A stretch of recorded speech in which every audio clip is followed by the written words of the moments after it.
Couscous. C'est plus qu'un simple repas délicieux, c'est un symbole, une source de fierté, et, apparemment, le centre d'un débat culturel houleux.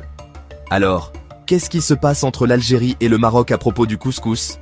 Laissez-moi vous emmener au cœur de la querelle du couscous.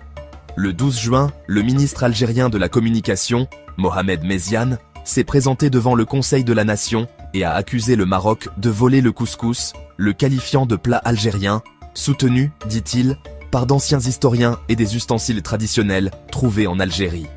Pour lui, il ne s'agit pas seulement de nourriture, il s'agit de l'âme d'une nation. Mais pourquoi tout ce drame autour d'un plat à base de semoule?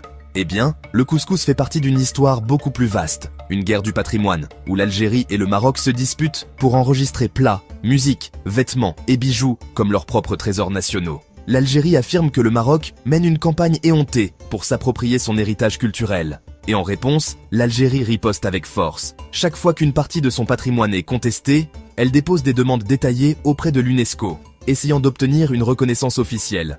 Jusqu'à présent, ils ont remporté 9 victoires pour le patrimoine immatériel de l'Algérie. Mais voici le rebondissement. En 2020, l'Algérie, le Maroc, la Tunisie et la Mauritanie ont en fait uni leurs forces pour inscrire le couscous sur la liste de l'UNESCO en tant que patrimoine partagé. Ce fut un rare moment d'unité nord-africaine, célébré par beaucoup comme une victoire diplomatique. Pourtant, la rivalité ne s'est pas apaisée. Le ministre marocain de la Culture a ensuite fait pression pour obtenir un label spécial couscous marocain de l'UNESCO. Une démarche que certains Algériens ont qualifiée d'égoïste, manquant à l'esprit de cet effort conjoint. Mais parlons du couscous lui-même. Il remonte à des siècles, et on pense qu'il a des racines amazighes ou berbères, partagées par les peuples à travers le Maghreb.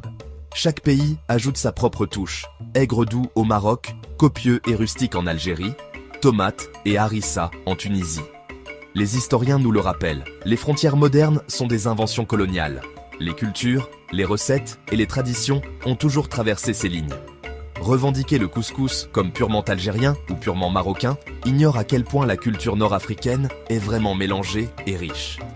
Ainsi, tandis que les gouvernements se disputent, la vraie leçon est peut-être celle du partage, reconnaissant que le patrimoine n'a pas à être un champ de bataille. Peut-être que le couscous appartient à tous ceux qui l'aiment, quel que soit leur côté de la frontière. La prochaine fois que vous vous assoirez devant une assiette de couscous, rappelez-vous, vous goûtez à des centaines d'années d'histoire et à un peu de drame continu. Merci de bien vouloir activer la cloche et de cliquer sur j'aime.